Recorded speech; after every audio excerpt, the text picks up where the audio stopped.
ഈശോ മിശിഹായ്ക്ക് സ്തുതിയായിരിക്കട്ടെ. വിശുദ്ധ മർക്കോസിന്റെ സുവിശേഷം 13-ാം അധ്യായം 33-ാം തിരുവചനം. ശ്രദ്ധാപൂർവം ഉണർന്നിരിക്കുവിൻ, സമയം എപ്പോഴാണെന്ന് നിങ്ങൾക്ക് അറിവില്ലല്ലോ.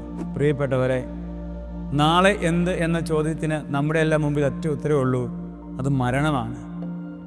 ആ മരണം എപ്പോൾ വേണമെങ്കിലും ഒരു കള്ളനെ പോലെ നമ്മളെ തേടി വരാം. എത്ര ആരോഗ്യമുണ്ടെങ്കിലും, എത്രയും ബന്ധങ്ങളും സമ്പത്തും ഒക്കെ ഉണ്ടെങ്കിലും ആയുസ് ദൈവകരങ്ങളിലാണ്. അതുകൊണ്ടാണ് വചനം പറഞ്ഞത്, ശ്രദ്ധാപൂർവം ഉണർന്നിരിക്കുവിൻ.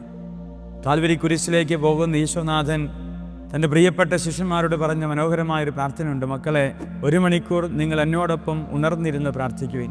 ഇതാ സമയം തീരാൻ പോവുകയാണ്. അതുകൊണ്ട് ഈ ഉണർവിൻ്റെ പ്രാർത്ഥന നമുക്ക് ആവശ്യമാണ്. ഈ ശ്രദ്ധയുടെ പ്രാർത്ഥന നമുക്ക് ആവശ്യമാണ്. ജീവിതം ഇങ്ങനെ ഉറങ്ങി വിശ്രമിക്കേണ്ടവരല്ല നമ്മൾ. അശ്രദ്ധമായി ജീവിച്ചു തീർക്കേണ്ടവരല്ല.